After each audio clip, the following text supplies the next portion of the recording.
Salam sejahtera bagi teman muda sekalian. Jumpa kembali dengan kami dalam podcast Renungan Seorang Pengembara Hidup.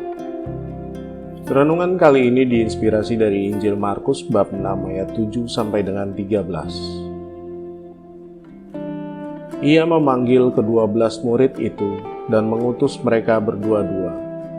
Ia memberi mereka kuasa atas roh-roh jahat dan berpesan kepada mereka supaya jangan membawa apa-apa dalam perjalanan mereka, kecuali tongkat, roti pun jangan, bekal pun jangan, uang dalam ikat pinggang pun jangan. Boleh memakai alas kaki, tetapi jangan memakai 2 baju.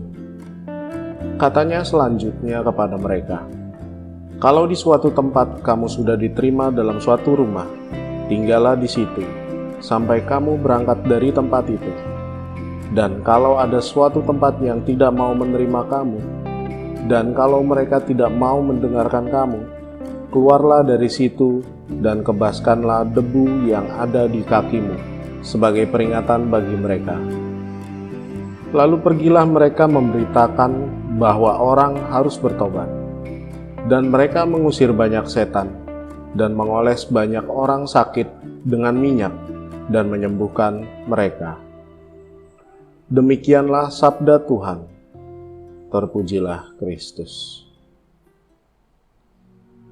Pendengar yang terkasih, ketika kita diminta oleh pemimpin untuk menjalankan tugas keluar kota, mungkin kesan pertama yang terbesit dalam pikiran kita pada saat itu adalah fasilitas apa yang akan diberikan dalam menunjang pekerjaan tersebut.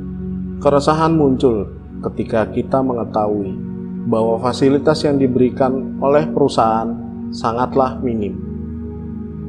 Timbul juga keraguan dalam diri kita. Akankah tugas ini kita terima atau kita jalankan? Atau justru kita akan menolaknya?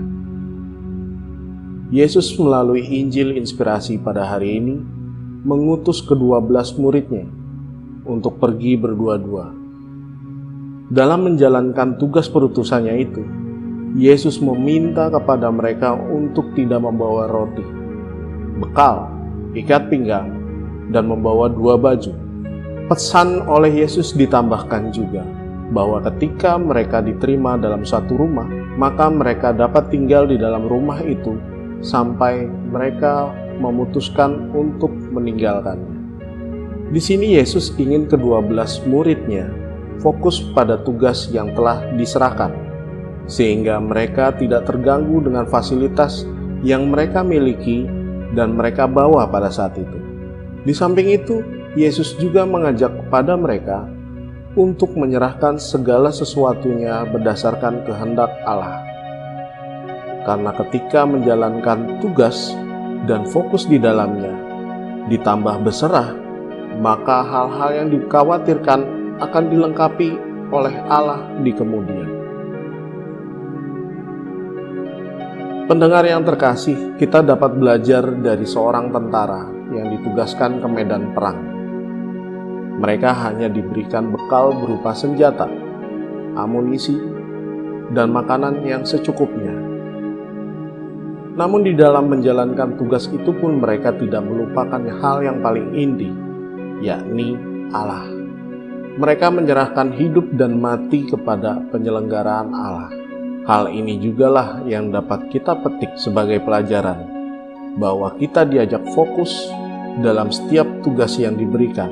Untuk hal-hal yang dikhawatirkan, kita serahkan kepada penyelenggaraan Allah. Dan niscaya, jika pekerjaan dan tugas yang kita jalankan adalah baik adanya, maka Allah akan memberikan apa yang kita butuhkan. Marilah kita berdoa. Ya Allah, sanggupkan kami untuk melaksanakan tugas yang saat ini kami emban. Bantulah kami untuk senantiasa fokus pada pekerjaan yang kami laksanakan, sehingga kerajaan-Mu pun dapat diwartakan dalam setiap pekerjaan dan karya kami. Amin. Terima kasih teman-teman sudah mendengarkan podcast kami. Tetap jaga kesehatan dan Tuhan memberkati.